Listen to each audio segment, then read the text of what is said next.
نحمده ونصلي على رسوله الكريم أما بعد فأعوذ بالله من الشيطان الرجيم بسم الله الرحمن الرحيم أعوذ بالله من الشيطان الرجيم بسم الله الرحمن الرحيم وما خلقت الجن والإنس إلا ليعبدون صدق الله مولانا العظيم وصدق رسوله النبي الكريم ونحن على ذلك لمن الشاهدين والشاكرين والحمد لله رب العالمين. محترم ناظرین و سامعین، آپ کی خدمت میں اس سے پہلے بھی رمضان مبارک کے بارے میں مسائل اور فضائل کا ذکر ہوا. الحمدللہ آج رمضان مبارک 1442 ہجری 2021 کے 2 عشرے مکمل ہوئے اور تیسرے عشرے کا آغاز ہو چکا ہے. اور یوں تو ہر لمحہ، ہر گھڑی، ہر وقت رمضان مبارک کا تمام مسلمانوں کے لیے انتہائی قیمتی ہے، اور اس کے اندر جو اہم اعمال ہیں ان اعمال کی طرف توجہ کرنا، اعمال کو صحیح معنوں میں شرعی نقطہ نگاہ کے مطابق ادا کرنا اور نہایت اخلاص کے ساتھ اور صرف خدا کی رضا کے لیے جب یہ اعمال کیا جائے تو اللہ رب العزت نے جو وعدے فرمائے ہوئے ہیں وہ انشاءاللہ العزیز دنیا میں بھی مکمل ہو جائیں گے، آخرت میں بھی مکمل ہوں گے. اس پر ایمان رکھنا بھی ضروری ہے اور حتی الامکان عمل کرنا بھی ضروری ہے. بہرحال اس عشرے کا اہم ترین عمل جو ہے وہ ہے اعتکاف، اور باقی اعمال اپنی اپنی جگہ پر ہیں، ان کا بھی اہتمام کرنا ضروری ہے. آج جو گزارشات کرنی ہے وہ اعتکاف کے متعلق ہے، اس کی فضیلت، اس کی شرائط اور ضروری مسائل، اور اللہ پاک اس پر ہمیں صحیح معنوں میں عمل کرنے کی توفیق عنایت فرمائے. اب چلتے ہیں تحقیق کیے بغیر اس بات کی طرف کہ اعتکاف اس عشرے کا اہم ترین عمل ہے، اور اس کی ابتدا ہوتی ہے 20 رمضان المبارک کے اختتام اور 21 کے شروع ہونے سے پہلے. تو اعتکاف کا مفہوم اور تعریف آسان لفظوں میں ہم کوشش کرتے ہیں کہ بیان ہو جائے. اس میں پیچیدہ مسائل اور کچھ ایسی باتیں سامنے نہ لائی جائیں کہ جن کے سمجھنے میں اور عمل کرنے میں دشواری پیش آئے. عربی کا لفظ ہے، مطلق معنی اس کا ہے رک جانا، اور اصطلاح شرع کے اندر 21 رمضان المبارک کی افطاری سے لے کر چاند نظر آنے تک جامع مسجد کے اندر یا وہ مسجد جس کے اندر باجماعت نماز ہوتی ہو اور مسجد کا مکمل حکم رکھتی ہو، اس کے اندر انسان مسلمان مومن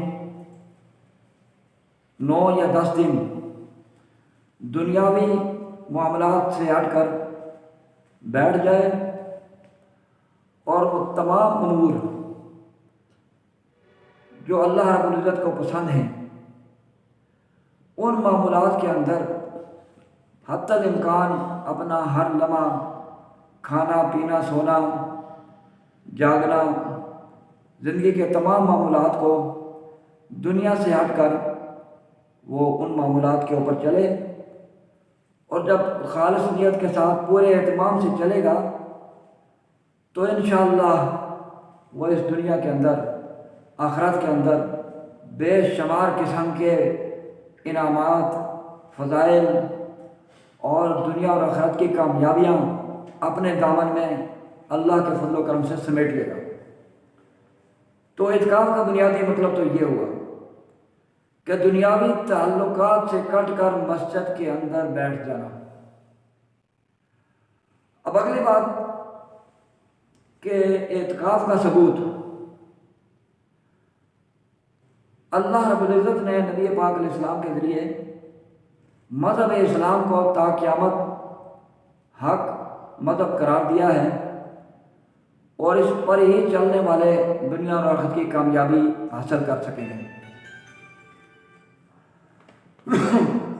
حضرت عائشہ رضی اللہ عنہا فرماتی ہیں کہ نبی پاک علیہ السلام رمضان المبارک کے آخری عشرے میں اپنے زندگی کے آخری ایام تک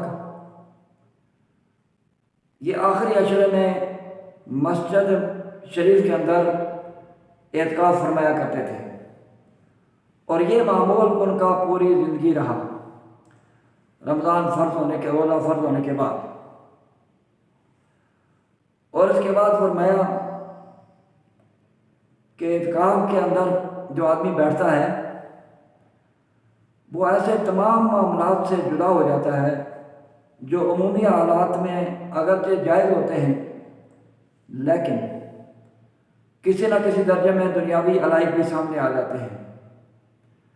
مسجد میں آ جانے کے بعد وہ معمولی علائق کو بھی چھوڑنا پڑ جاتا ہے، اور کچھ ایسی شرائط اور اس کے اندر پابندیاں ہوتی ہیں کہ جس کی وجہ سے انسان حتی الامکان 100% اللہ کے ساتھ تعلق لگانے کا اس کو موقع مل جاتا ہے۔ اعتکاف کے لیے بنیادی شرط عاقل بالغ مسلمان کا ہونا ہے، جو اعتکاف کے تقاضوں کو پورا کر سکے اور سمجھ کر اعتکاف کے جو معمولات ہیں ان پر عمل کر سکے۔ لہذا اگر عاقل نہیں ہوگا، بالغ بھی نہیں ہوگا، یا کم از کم اتنا شعور نہ رکھتا ہو کہ وہ پاکی ناپاکی اور مسائل کا جو وہ ادراک نہیں رکھتا، تو ایسی چھوٹی عمر کے بچوں کو اعتکاف میں بیٹھنا یا بٹھانا یہ مناسب نہیں۔ ایک رواج سا چل پڑا ہے کہ بچہ چھوٹی عمر کا ہوتا ہے، نماز کے مسائل کا بھی نہیں پتہ ہوتا، طہارت کے مسائل کا بھی نہیں پتہ ہوتا، اور معمولات بھی صحیح طریقے سے ادا نہیں کر سکتا، اور دیگر کئی معمولات ہوتے ہیں جن کی وجہ سے پریشانی لاحق ہو جاتی ہے اعتکاف والوں کو بھی، مسجد والوں کو بھی، اور عام یہ سمجھا جاتا ہے، اور پھر اس کی بڑی تقریبات اور پھولوں کے ہار وغیرہ ڈال کر اور اس کی ایک تقریب رونمائی کی جاتی ہے۔ شریعت مبارکہ کے اندر اس چیز کو قطعاً پسند نہیں کیا گیا۔ لہذا مسلمان ہونا، عاقل ہونا اور ہر طرح کی ناپاکی سے پاک ہونا، مطلب یہ ہے کہ غسل جنابت کی عادت نہ ہو، باقی وضو ٹوٹ جائے تو وضو کرنے کا حکم ہے، وضو کر کے فوراً مسجد میں آ جائے، اور اعتکاف کی نیت کرنا یہ بھی شرط ہے۔ بغیر نیت کے انسان اگر ایک 9-10 دن نہیں بلکہ پورا ساری مسجد میں گزار دے تو وہ اعتکاف نہیں کہلائے گا۔ ہاں، عبادت کا ثواب الگ ہے، اور اعتکاف کے لیے یہ شرط بھی ہے کہ مسجد ہو، گھر میں یا خیمے لگا کر یا مختلف جگہوں میں جہاں پر مسجد کا شرعی حکم موجود نہیں ہے وہاں پر عبادت تو کی جا سکتی ہے، لیکن اعتکاف کا جو مقصد ہے وہ حاصل نہیں ہوتا۔ یہ بھی شرائط میں سے ہے۔ اب اگلی بات یہ ہے کہ اعتکاف کئی قسم کا ہوتا ہے۔ نمبر 1 واجب اعتکاف۔ واجب وہ ہوتا ہے کہ ایک انسان نظر مان لیتا ہے اللہ پاک میرا فلاں جائز کام کر دیں تو میں اعتکاف بیٹھوں گا، رمضان المبارک میں بیٹھوں گا، یا اس کے علاوہ بھی اعتکاف بیٹھ سکتا ہے نظر والا۔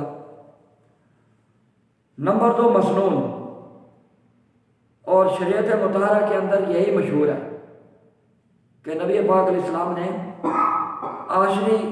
رمضان مبارک کے آخری عشرہ کے اندر اعتکاف فرمایا اور زندگی کے آخری دنوں تک، اور یہ ہر مسجد اور محلہ کی ہر مسجد میں مطلقاً سنت کفایہ کے درجے میں ہے۔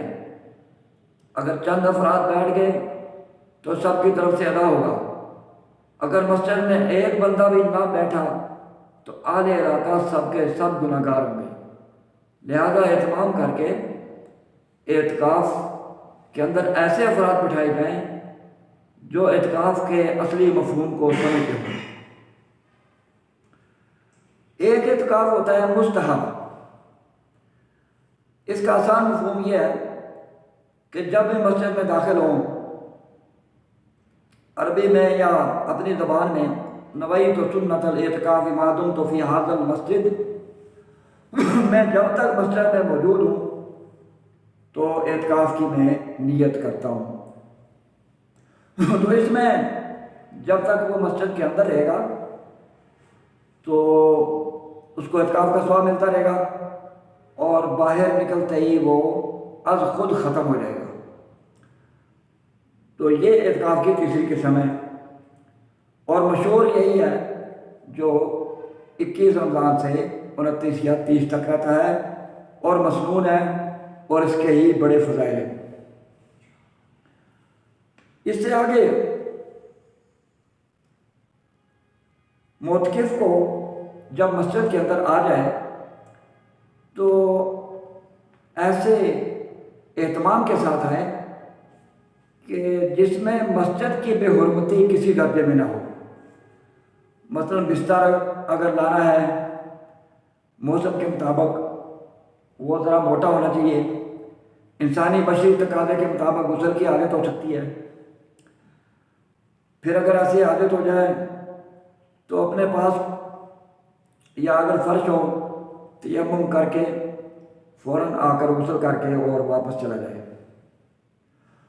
اور اس کے علاوہ فضول گفتگو نہیں ہونی چاہیے، تلاوت، ذکر و اذکار، مسائل، درود شریف کی کثرت اور باہم مسائل سیکھنا، اور تمام وہ معمولات جو زندگی کے اندر اللہ رب العزت کو مقصود ہے کہ بندہ میری ہی عبادت کرے۔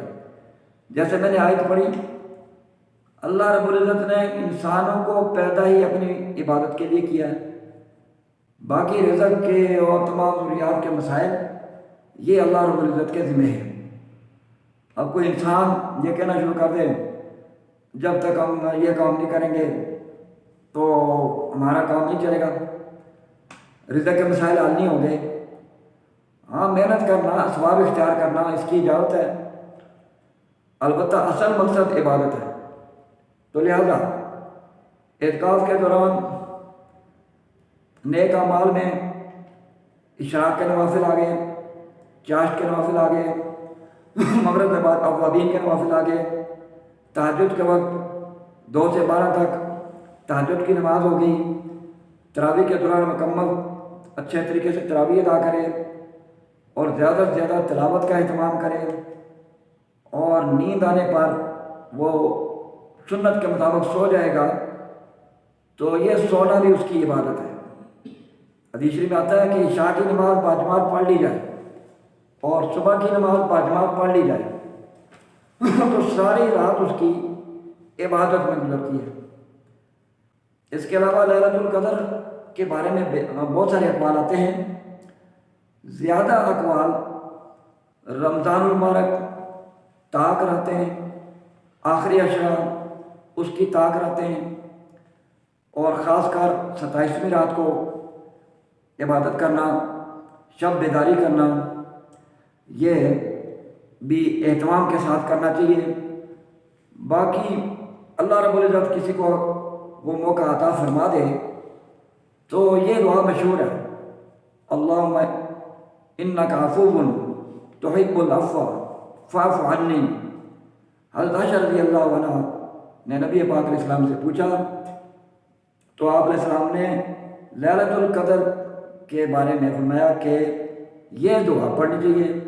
اس کے علاوہ انسان کو موقع ملے تو جو بھی اچھی دعا ہو وہ مانگ سکتا ہے. بہرحال باتیں معتکف کو کیا کرنا چاہیے میں یہ بتا رہا تھا کہ صلاۃ التسبیح ایک بڑی بہترین نماز ہے. اس کو سیکھ کر اگر پڑھا جائے تو بے شمار اس کے فضائل ہیں. وہ اگر گننا شروع کرے تو گھنٹہ لگ جائے. تو اپنے علماء سے معلوم کرنے کے بعد کم از کم روزانہ یا رات کو کسی وقت بھی صلاۃ التسبیح کا اہتمام ضرور ہونا چاہیے. اور باقی نوافل، مطلق نوافل، ان کا اہتمام بھی ہونا چاہیے. ہاں یہ ہے کہ آرام کا جب تقاضا ہو تو وہ بھی کر لینا چاہیے. اس کے ساتھ ساتھ جو خیمہ لگایا جاتا ہے، پردے لگائے جاتے ہیں، تو یہ بھی جائز ہے. اس کا بھی بنیادی مقصد یکسو ہونا اور متوجہ ہونا ہے. کسی کے پاس اگر اہتمام نہیں ہے تو ساری مسجد ہی اعتکاف ہے، کہیں بھی کر سکتا ہے، جگہ بدل سکتا ہے. اور اگر 2-3 چھتیں ہیں، سیڑھیاں اندر سے جاتی ہیں تو آخری چھت پر بھی جا سکتا ہے. اگلی بات جو بتانی ہے کہ مسجد کے حدود کا لحاظ کرنا. جو مسجد کی انتظامیہ ہے یا متولی ہے، پہلے یہ متعین کر لے کہ کہاں سے کہاں تک شرعی طور پر مسجد ہے. اب برآمدے ہوتے ہیں، کچھ کمرے ہوتے ہیں، حجرے ہوتے ہیں، تو متولی حضرات انتظامیہ ان کو مسجد کے معاملات سے الگ رکھتے ہیں. لہذا دوران اعتکاف ایسی جگہ پر جانا جو مسجد سے خارج ہو، اس میں نہیں جانا چاہیے. بعض مساجد میں مسجد کا محراب خارج ہوتا ہے. یہ پہلے پوچھ لینا چاہیے کہ محراب داخل ہے کہ نہیں. اگر وہ مسجد میں داخل ہے تو پھر ٹھیک ہے، بیٹھ سکتے ہیں. اگر وہ مسجد میں داخل نہیں ہے تو محراب میں نہ جائیں، کیونکہ یہ بڑی احتیاط کا معاملہ ہے کہ اعتکاف میں اگر آدمی جان بوجھ کر یا بول کر باہر نکل جائے، چاہے تھوڑی دیر کیوں نہ ہو، تو اس دن کا اعتکاف ٹوٹ جاتا ہے. یہ مسئلہ بڑا نازک ہے، اس میں بڑی احتیاط کی ضرورت ہے. تو وہ قضا بھی کرنا پڑے گا اور باقی دنوں کا اعتکاف نفلی ہو جائے گا. وہ سنت اعتکاف کے اندر فرق آ جائے گا. لہذا یہ بڑا ایک اہتمام کے ساتھ حدود مسجد کے اندر رہنا ضروری ہے. اس کے علاوہ اعتکاف کے دوران بحیثیت انسان کچھ تقاضے پیش آتے رہتے ہیں. مثلاً عید قریب آ رہی ہے، خرید و فروخت کا معاملہ ہے، گھر کا واحد فرد ہے، تو بات چیت کی حد تک معاملات طے کیے جا سکتے ہیں. لیکن سامان کو مسجد میں لانا اور دکان کی شکل بنانا یہ بالکل درست نہیں ہے. اور حتی الامکان غسل واجب کے علاوہ اگر حاجت ہو تو مسجد کے اندر ہی رہتے ہوئے وہ پانی کے چھینٹے وغیرہ مار سکتا ہے، لیکن بلا ضرورت غسل کرنے کے لیے اہتمام کے ساتھ باہر نکلنا جائز نہیں ہے. ہاں بعض کو مجبوری ہے تو بعض جگہ اہتمام ہوتا ہے. اگر پانی باہر کی طرف جا رہا ہے تو کپڑا باندھ کر پانی جو آنا اپنے جسم پر کچھ بہا لیا جائے اور جگہ صاف کر لی جائے، اور وہ بھی کسی کونے میں ہو تاکہ مسجد کے بقیہ تقدس میں فرق نہ آئے. اس کے علاوہ لباس تبدیل کیا جا سکتا ہے، اور مسجد کے اندر ایک اور بڑا اہم ہے جو ہمارے حالات کے مطابق بات چلتی ہے، وہ ہے بعض لوگ سگریٹ کے عادی ہوتے ہیں، بعض نسوار کے عادی ہوتے ہیں، بعض حقہ پینے کے عادی ہوتے ہیں۔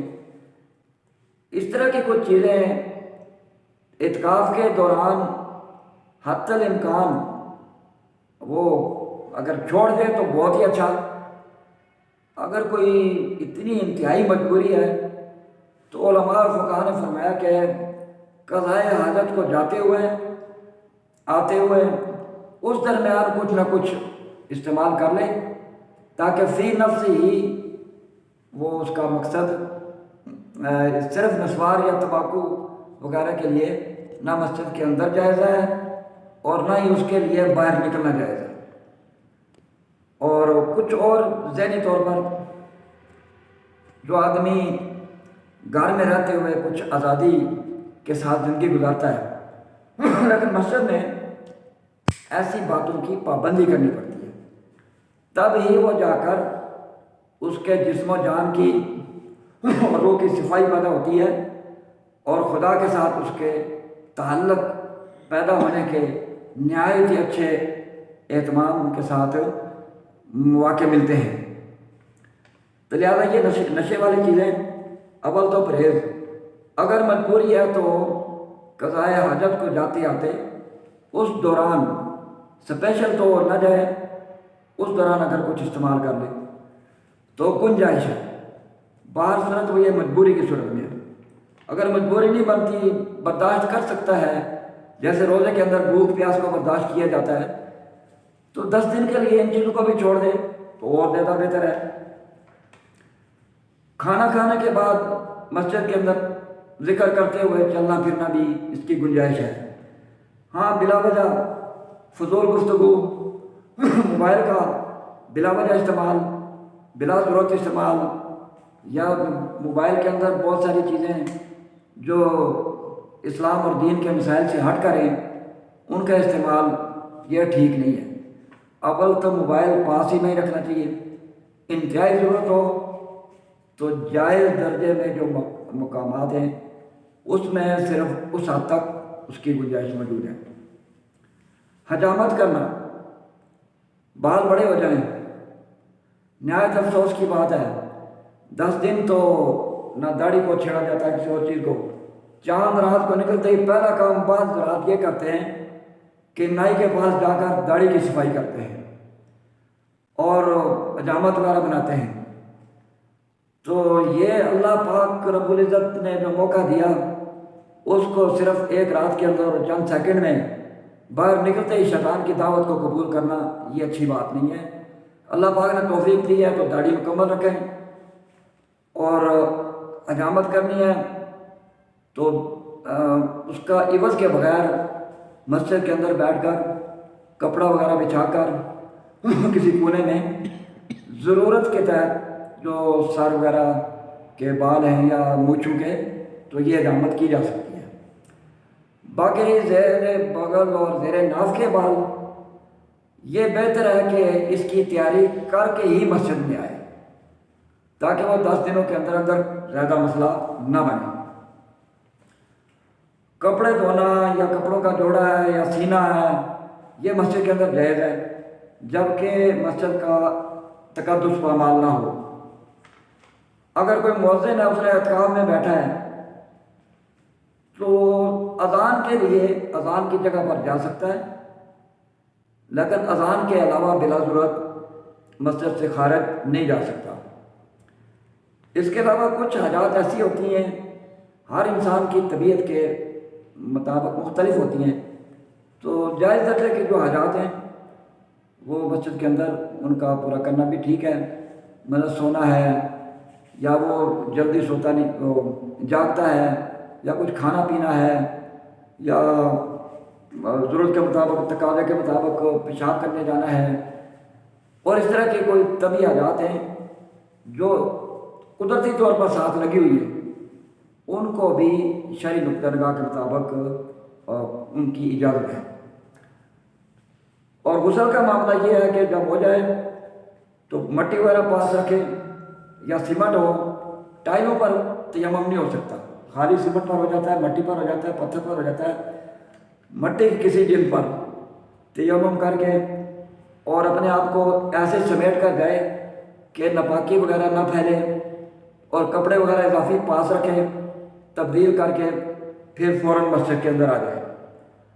تھوک اور بلغم اگر آ جائے، نزلہ زکام لگا ہوا ہے، تھوکنے کے لیے مسجد سے باہر جانا جائز نہیں، یا تو وضو خانے کے اتنے قریب ہو کہ وہ باہر تھوک دے، کوئی جگہ بنی ہو، یا پھر اگال دان یا تھوک دان وہ رکھ لے، اس میں مٹی وغیرہ ڈال کر اس کی پھر وہ صفائی کرا دے۔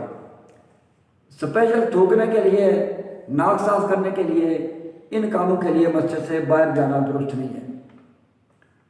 بلا ضرورت اگر گرمی لگ رہی ہے تو نہانا بھی ٹھیک نہیں ہے۔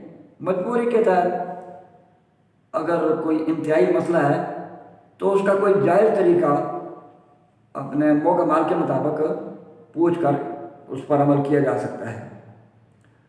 اس کے علاوہ اگر بندہ ایک ہے، کھانا لانے والا کوئی نہیں ہے، تو وہ اتنی ہے کہ نیت کر لیں ہوٹل سے یا گھر سے کھانا کھا کر، یا بہتر ہے کہ کھانا لا کر مسجد میں کھا لے، تو اتنی گنجائش ہے آنے جانے کی۔ اگر مسجد میں جمعہ ہوتا ہے تو پھر وہ وہیں پڑھے، پھر تو جمعہ کے لیے دوسری مسجد میں جانا جائز نہیں۔ لیکن اگر جمعہ کہیں اور ہوتا ہے تو وقت کا لحاظ کرتے ہوئے وہاں جا کر جمعہ پڑھے، اور جمعے کے بعد فوراً واپس آئے اور سنتے ہیں اور باقی معمولات اعتکاف والی مسجد میں ادا کریں، فرض ادا کر کے واپس آ جائے۔ یہ بھی اس کے آداب میں سے ہے۔ اور اس کے علاوہ یہ ہے کہ چھوٹے بچوں کو اعتکاف میں بلانا، رات کو سلانا، رکھنا یا ان کو اعتکاف کی نیت کرانا یہ مناسب نہیں ہے۔ اس سے اعتکاف کا مقصد فوت ہونے کا خطرہ ہوتا ہے۔ تو علماء فقہاء نے اس بات پر بڑی وضاحت فرمائی ہے کہ معتکف تو صرف خدا کے لیے ہمتاً گوش ہوتا ہے، تو بچوں کی موجودگی میں کافی ساری پریشانی درپیش آ سکتی ہے۔ لہذا بچوں کو، نابالغ بچے یا جو ابھی کچی عمر کے ہیں، وہ مسائل کا اتنا اہتمام نہیں کر سکتے، تو وہ بھی نہ بیٹھیں، ہاں ان کو الگ سے سمجھایا جائے، یہ بات بھی ضرور ہے۔ اپنے ساتھ ایک دو جوڑے کپڑوں کے، بستر، رومال، دھوتی وغیرہ اور ضرورت کی چیزیں یہ پاس حتی الامکان رکھنی چاہیے۔ اور جو لوگ اعتکاف میں نہیں بیٹھے ان کو بھی اعتکاف والوں کا اہتمام، ان کا احترام اور ان کی ضروریات کا لحاظ رکھنا چاہیے۔ اور اگر وہ نہیں جا سکتے تو ثواب کی نیت سے کھانا لا کے دے دینا یا کوئی اور ضرورت کی چیز لا کے دینا، یہ بھی ثواب کی بات ہے۔ اگر اعتکاف کسی وجہ سے ٹوٹ گیا تو اس دن کی قضا چاہے تو رمضان المبارک کے اندر کر لے، چاہے اس کے بعد اس کو روزہ بھی رکھنا پڑے گا۔ دن کو ٹوٹا تو صرف ایک دن کی قضا، اور رات کو اگر ٹوٹا ہے تو ایک دن اور ایک رات یہ مسجد میں گزارنا پڑے گی، اس کی قضا ہو جائے گی۔ یہ اس کا ہے قضا رمضان المبارک کے اندر اس لیے ہے کہ ٹوٹنے کے بعد وہ مسنون نہیں رہتا، اس کے بعد جو اعتکاف ہوگا وہ نفلی ہو جائے گا، بہرحال مکمل پھر بھی کر لینا چاہیے۔ اور اگر روزہ ٹوٹ گیا یا قصداً توڑ دیا تو اعتکاف بھی ختم ہو جائے گا، کفارہ بھی لازم آئے گا اور اس کی قضا بھی ضروری ہے۔ اگر کوئی آدمی بے ہوش ہو گیا بیماری کی وجہ سے ایک دن مکمل، تو اس کا اعتکاف ختم ہو گیا، اب وہ نفلی رکھے یا پھر بعد میں رکھے، قضا کرے۔ اگر تھوڑا بے ہوش ہوا ہے اور وہ بالکل صحیح ہو گیا ہے تو اس کا اعتکاف ضائع نہیں ہوا، وہ مکمل اعتکاف کر سکتا ہے۔ تو بہرحال یہ تو انتہائی ضروری مسائل تھے جو میں نے آپ کی خدمت میں عرض کیا ہے۔ اس کے علاوہ بھی مسائل ہو سکتے ہیں، وہ موقع مال کے مطابق سیکھنے سکھانے کا عمل جاری رکھے اور کوئی وقت ضائع نہ کرے، اور اس طریقے سے غیبت چغلی وغیرہ ان تمام اعمال سے بچنے کی پوری کوشش کرے، اور دیکھنے سننے اور شریعت مطہرہ کے مزاج کو سامنے رکھتے ہوئے معلوم یہ ہوتا ہے کہ جو اہتمام کے ساتھ اعتکاف ہوتا ہے، اللہ رب العزت ایسے بندے کو دنیا بھی بہترین فرما دیتے ہیں، آخرت بھی بہترین فرما دیتے ہیں۔ تو یہ اعمال ہم اسی اہتمام سے جب کریں گے تو اگلے 1 سال بلکہ پوری زندگی کے لیے یہ ہمارا ایک میدان اور ایک چابی مل جاتی ہے۔ اللہ رب العزت ہم سب کو اعتکاف کے تمام مسائل پر اور تمام نیک اعمال پر، تمام شریعت مطہرہ کے تمام اعمال پر عمل کرنے کی توفیق عنایت فرمائے، اور ہماری غلطیوں کو ہمیشہ ہمیشہ کے لیے معاف فرما دے۔ وآخر دعوانا ان الحمد للہ رب العالمین۔